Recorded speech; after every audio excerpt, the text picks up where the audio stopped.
Alright y'all, I got a decent one for y'all today. We just picked this bad boy up on the trailer. I meant to record going to pick it up, but dude, I was just freaking stoked. So this car is a flood car, as you've seen in the description. I just bought this from IAA, and I bought this for my daughter. We recently bought her a BMW. If you follow along with every video, she has not even got her learner's permit yet, and I said, you know what, let's buy her a Benz. So I can already tell you, my wife actually texted her and was like, Courtney just bought you a Mercedes this morning, and she was like, why? What was wrong with my other car?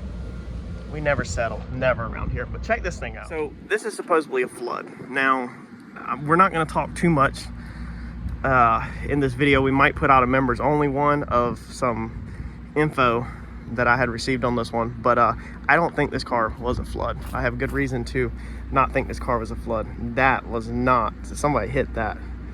That was not part of this ordeal. That sucks, but you don't really notice it. We can clean that off, just leave it alone. Anyway, this thing is super freaking nice. It's got dog hair all in the back, a little bit of dirt there, but this thing, when you open it up, it smells like a freaking brand new Mercedes.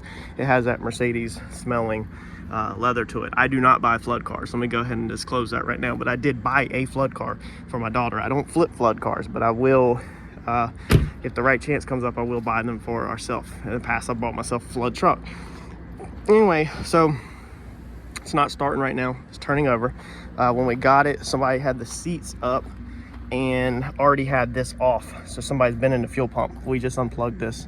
So I'm about to check the fuses in it. It turns over. I had reason to believe that it needed a starter, and it does not. It does turn over, and it does fire off on starter fluid. So I got a very strong hunch that it needs fuel pumps. So let me dig in, check the fuses, and we'll see what we got to see what the scanner will say, if anything. I'm currently not getting any air conditioner, any radio, or anything, so it's leading me to believe that it's something else. Like the car's on. Oh, okay, car's on now. EBR, ABS, unavailable diagnostic module. Interesting. But I'm not getting any radio or anything. Let's see what this thing does. It's got a million faults in it. Be careful when you're looking at codes though on stuff like this, because the battery's dead. So having the battery being dead can definitely wig out a lot of electronics, and it'll give you false codes. So you can't really believe a lot of these codes. So let's see here. Short circuit to battery. Communication with fuel pump control module is faulty. Throttle valve actuator is faulty. The output for fuel pump has an open circuit. Onboard power supply voltage is low. The power supply input to the ECM is faulty. So see, interested in a fuel pump, but this could all be battery related. Like every bit of this could be a weak battery. So we might have to honestly pause on this thing and get the battery fully charged, or swap one out with another vehicle. All right, so after clearing all the codes out, what we were getting back is a faulty fuel pump control module.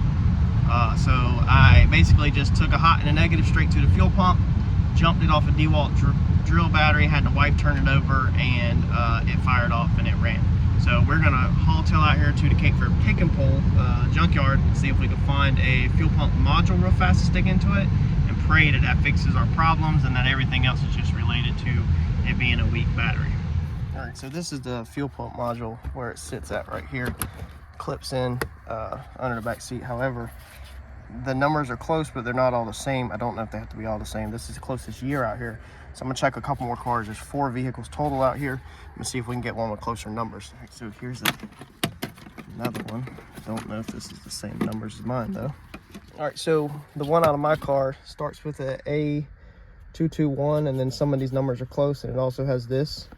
Whereas this one starts with the A0s and it says Continental. So we're not gonna mess with that one. That was a 13. Whereas this one's a 9, I think, and mine's a 9. Let's check these other ones out here. All right, so this is gonna be the 2005, and it's not even the same. It's not even in the same spot. So I think this is gonna be our best bet. We're gonna grab this one, take it back, plug it in, see. Hopefully it's close enough that it works. All right, so here is the module. Let's see if we can do this one-handed.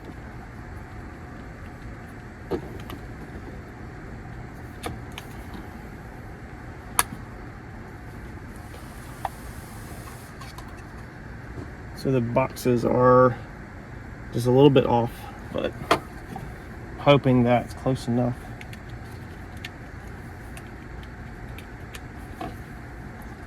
Probably won't be. All right.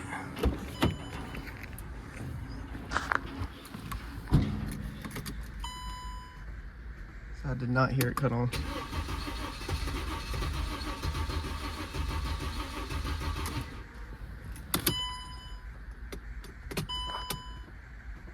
I'm not hearing the fuel pump cut on.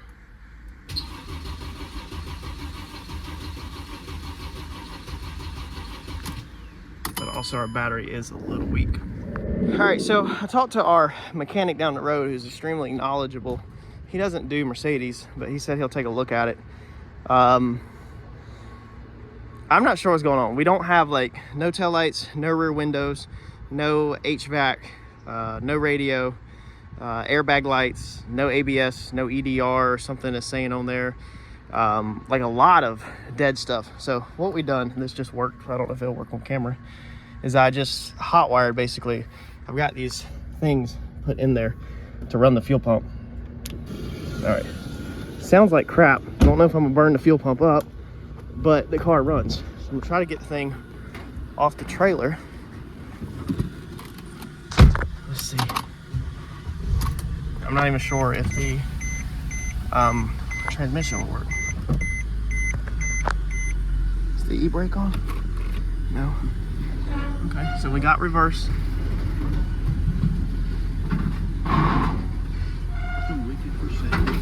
Oh, and we got radio now. Okay, I didn't know that. Wow. So maybe it's literally a fuel pump relay. That is very interesting.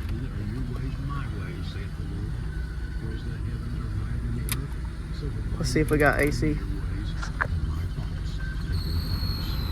Yeah, we got AC. Let me cut that fuel pump off because I really don't like that.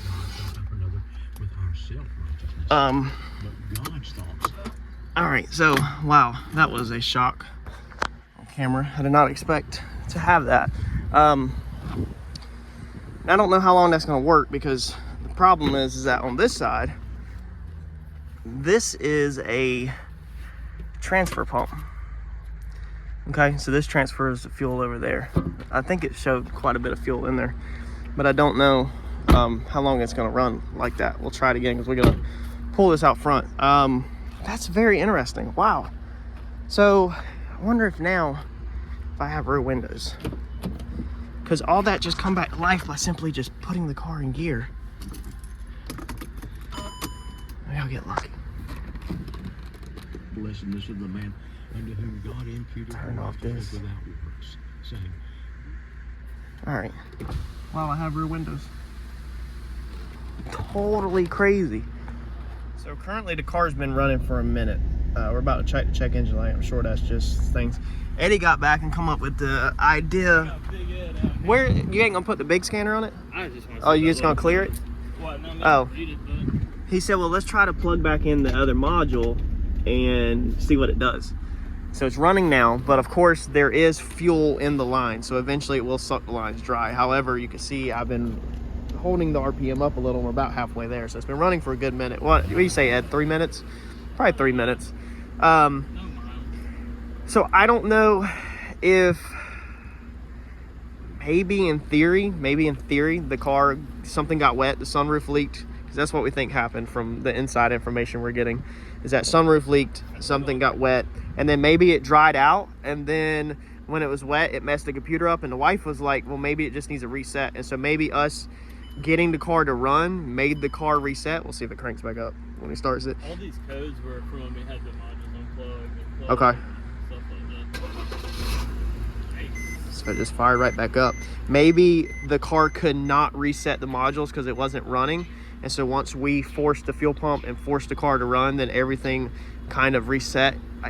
We're all just brainstorming here. I mean, obviously. Whoa, baby, squirting me. I mean, we're just all assuming here. I mean, I don't know. The car is definitely, I mean, it's not a flood car. It's branded as a flood, but this thing is just like ridiculously clean. Keep this thing to myself. Ed, you're not keeping it. Supposedly the windshield or the sunroof leaked or something, got water in the car. The car was at the dealership supposedly to get a starter put in. Now, Ed, how about, we didn't check this. How about if they put a starter in? Yeah, and then it leaked. No, and then it leaked.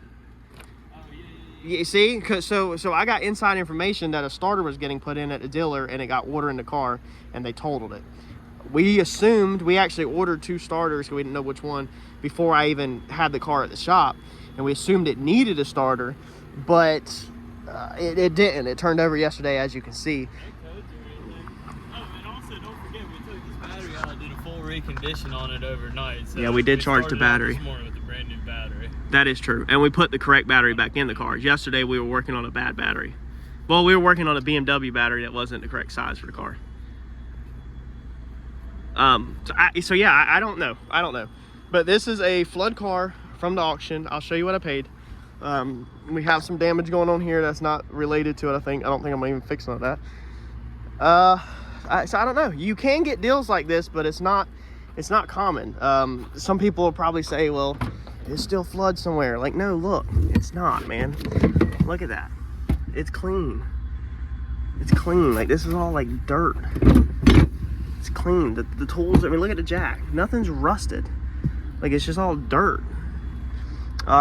We do want to check the drain tubes at some point, though, and make sure they are flowing correctly, because it could be definitely clogged up. Ed had found one in the past that the filter was clogged on the drain, so we're gonna have to check that. But dude, I don't know. I don't know. I ain't even checked the oil to make sure it's not got water in it. Oh, you pulled the dipstick? See, like, Ed takes care of me, y'all, because he knows that I'm not going to check anything, that I'm reckless. I don't know. I guess we can take it for a spin and see what it does. Pull the truck and trailer out. Look at this trailer. This was busted. If y'all have been in my videos for a while, it's got dirt on it. You seen how busted my trailer was and nasty? We painted that thing with ALK 200 this past week, and that thing looks absolutely freaking amazing. Let's pull this out of the way, and Ed's going to take that thing for a test drive. I'm gonna have to stay here at the shop because in case he breaks down, I'll have to get him. Feel good so far? Alex gonna come get us if we break down? I can just run. Oh, you're gonna run? They got some kind of big turbo. Looks like there's wire wheels in there. Does anybody know what that is? It does look like metal porta-johns, but it's not. It's the Challenger. What y'all got? They never called me back from Copar either. Here's some Ricky. These seats are all jacked up. Oh, that's the brake. I thought that was the fuel pump. Sucking air. So on this one, one thing I did learn, Ed, is that the pump over there is a transfer pump. It's not a fuel pump. Because the hump, like the Cadillac hump in the tank. Yeah, So, yeah, so one's a transfer pump and one's an actual fuel pump. You got 10 on this thing too, already? I feel like I'm sitting a mile high.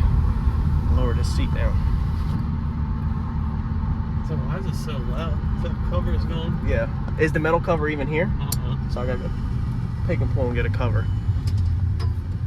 I keep hitting the cruise control for the turn signal. So somebody lost the metal cover and the screws on the other one. So that's like a wheel bearing, or if that's just like an acceleration? I think that's probably, the tires probably need some heat in them and all the dirt build up, get off of them. Low too. Yeah, we ain't even checked the tire level. You look at the radio? I'm just kidding, you know I want to look at the radio. Alright, just buckle up so it stop. Listen to the dinging, somebody's gonna be in the comment section. Buckle your seatbelt. It's cold. Was it cold? Yeah. I turned it on. Want to keep this for herself. Yeah, I turned it on earlier, but again, I cut it off fast because this is crazy, dude. If this is a freaking, if this thing is legitly like nothing wrong with this thing moving forward, and it just needed to wake back up or dry out, like I don't know 100% the backstory on it. I'm very confident that this thing is not a flood car, even though it's branded flood. Like there's no way that this thing was flooded. We've seen flood cars, hundreds of them. Been buying from IAA for a very long time.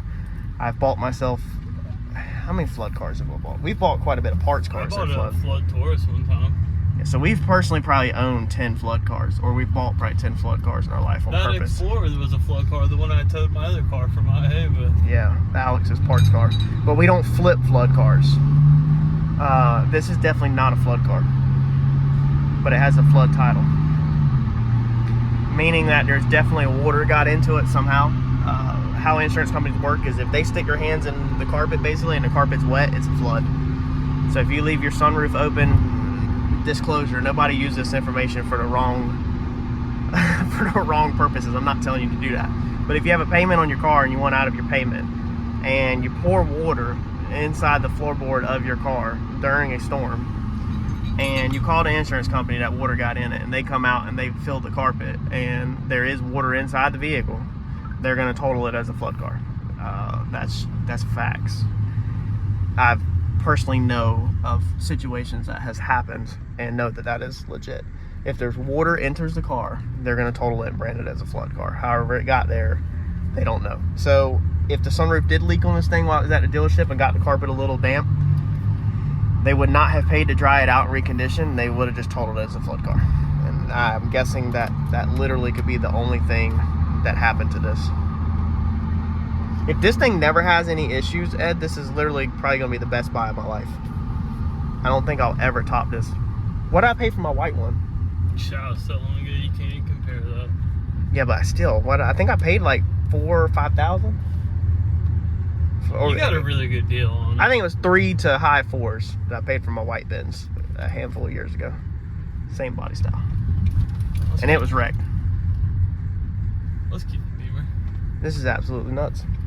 Bianca wants to keep the Beamer, actually. Alex don't want her to have a convertible because of safety concerns. We're just gonna let this thing run for a little bit. Yeah, no, I 100% agree. I'll monitor it while you're Yeah, gone. I'm gonna go to the house. First, I'm gonna go do that. Grab a golf cart. I gotta do a review video for y'all. Maybe I'll turn it off, and when I get back from getting gas, Yes. then I'll crank it Because back that up. will give it time to bleed off the fuel pressure, if Yeah. it's gonna bleed off fuel pressure while you're gone. And then we'll see if it fires back up. All right, I'm gonna go get a golf cart, Ed. 49 degrees outside this morning. This thing's been sitting all night. Let's see if she cranks up. Or if it has went to sleep again on us. This is breakfast. Look at that. Dude, this thing is so weird. Like how, man? I don't understand it. But I'll take it, dude. I'll take that as a win. Man, I don't understand that at all, dude. Yeah, we can let it run for a little while. I don't understand that at all. Put the window all the way down. Just in case it wigs out and locks the keys. It's too cold out here. 49 is too cold for me. Oh, y'all can't see that. Alright, so I'm putting a little drive time on this thing today and it's raining. And there's no water. There's no water leaking inside that I can see. No nothing. Got 8.2, 8.3 miles on it right now. I had to run to the parts store to get some parts, the readiness. We're not there yet, ready for inspection, but we have no pending codes. No nothing. I mean, the car literally, if I gave this to somebody right now, you would not know that this thing just come from an auction marked as a flood car. It is absolutely still mind-blowing. It's still extremely hard for me to wrap my head around, like, what is going on, because I've been doing this for a very long time, and this is the unicorn or the leprechaun at the end of the rainbow, pot of gold at the end of the rainbow, whatever's at the end of the rainbow. This is it. This is what was at the end of the rainbow, because as of right now, if it stays like this, dude, there's nothing wrong with this car at all. It needs a car wash and a detail. All right, well, as y'all can see, we're still driving this thing. Eddie drove this thing all weekend, and the mileage counter now is up to 157 miles. So we put 157 miles on this car, and this car has absolutely no issues flood related. I think there's 2 messages on the dash. Eddie went over it with me. I can't remember. One, I think, is like a left front airbag needs to be serviced or something. I think it's probably a sensor or something basic. And then there's one more message. I can't remember what it was, but it's both just basic run-of-the-mill flipping cars issues that you see over the years. Nothing crazy or out of the ordinary. So absolutely no issues. It's cranked up every single day. We've drove it all over the world, and Eddie's drove it on the interstate. and just zero issues, man, at all. So one of the strangest flips I have ever personally done, I think, in my life. Definitely surprised me. We'll get the scanner. I need to put the scanner on this thing and see if the readinesses are ready. If you know anything about readinesses, they'll tell us if we have any trouble codes pending or anything. And then, man, this thing should be about ready for inspection, and get this thing detailed, cleaned up, put back together. Probably address some 2 issues, maybe not. If it's a personal car, if it's nothing big deal, then I just let it ride. But let's grab the scanner and put on it. All right, so we got this thing plugged in. If you hit on a little cheap scanner like this, like I've been painting red, like blood, you hit IM. So this is your readiness monitor. If you live in an emission county, you have to have all the readiness monitors checked off besides one. So we actually have everything checked off. So that's why we have a green check here. All of these are in the green. So fuel, cat, everything is checked off, evap, everything. DTC, which is trouble codes, how many trouble codes we have, which is 0. We have no check engine light. And pending DTC, which is 0, because we have nothing pending at all. So this thing has a 100% clean health check, I guess you could say. That's not available in the EGR, is not available in this car. So this car is literally ready to go, ready for inspection. It will pass an inspection with no issues, and be issue free. So dude, you can let me know what you think in the comment section. Would you have gambled on a flood car like that? And what do you think? I'm gonna show you real fast before I close this video out. What did I pay for this car? That's the big question. What did I pay to get myself a Mercedes for my daughter? Let's see. All right, so 2008. I thought it was a 9. So 08, Wilmington. There's what we paid for it. $1,255. Let me pull up the receipt and I'll show you what the bid was. Mileage 179. So there was the bid. Look at that. We won that on the bid. The bid was $875, and then you have the buyer fee of $215 plus the service fee, internet fee, environmental fee, and that's what gets you all out of the door for $1,255. So what do y'all think about scoring a Mercedes Benz for $1,255? I think that's a steal. That is definitely going to go down probably in history. Besides the Platinum, but the Platinum it was a great deal, but we did have to repair it. This one we did nothing to. If you recall, the fuel pump module did not work. I took it back out, the original one's back in. So I spent nothing, but it was like $20 at a pick and pull for that module that I can return. Literally, I am nothing out of pocket on this Mercedes. Y'all smash that like button for me and I'll catch you in the next video. Thanks, y'all.